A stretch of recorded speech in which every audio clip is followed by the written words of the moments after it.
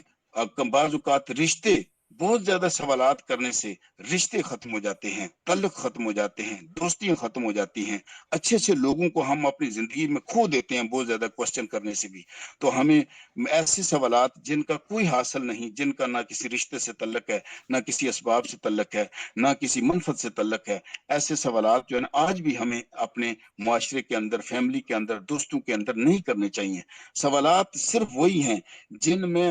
ایسی کیوریسٹی پائی جائے جس سے کسی کے لیے منفعت ہو، اپنی ذات کے لیے منفعت ہو، وہ منفعت دوسرے لوگوں کے لیے فائدہ مند ہو، وہ دنیا اور آخرت کے لیے فائدہ مند ہے، تو پھر آپ کے سوالات جو ہیں وہ برے نہیں ہیں۔ چونکہ سوالات جو ہیں وہ کنسٹرکٹیو ہوں، وہ کنسٹرکٹیو سوالات صرف وہی ہو سکتے ہیں جن سوالات سے دنیا کے مسائل کا حل ملتا ہو، جو سوالات رب کریم کے جو میسج ہے اور آپ صلی اللہ علیہ وسلم کی شریعت ہے اس سے جو جن کو ڈریگ کیا جائے، ان سے اخذ کیا جائے، تو جب ان سے اخذ کیا جائے گا تو پھر ایسے سوالات زندگی سنوارنے میں کام دیتے ہیں، چونکہ ان کے جوابات جو ہوتے ہیں وہ آدمی کو اپنے راستے کو الائن کرتے ہیں، اس کی خیالات کو الائن کرتے ہیں، اس کے عقیدے کو الائن کرتے ہیں۔ تو رب کریم ہمیں اس سے توفیق عطا فرمائے رکھے کہ ہم صرف ایسے سوالات کی طرف آئیں، اس طرح سے لوگوں سے ڈیل کریں جس سے رشتے بھی بچے رہیں، جس سے عقیدہ بھی بچا رہے، اور جس سے ہم صرف اور صرف اس منشا کی طرف بڑھ سکیں جو رب کریم نے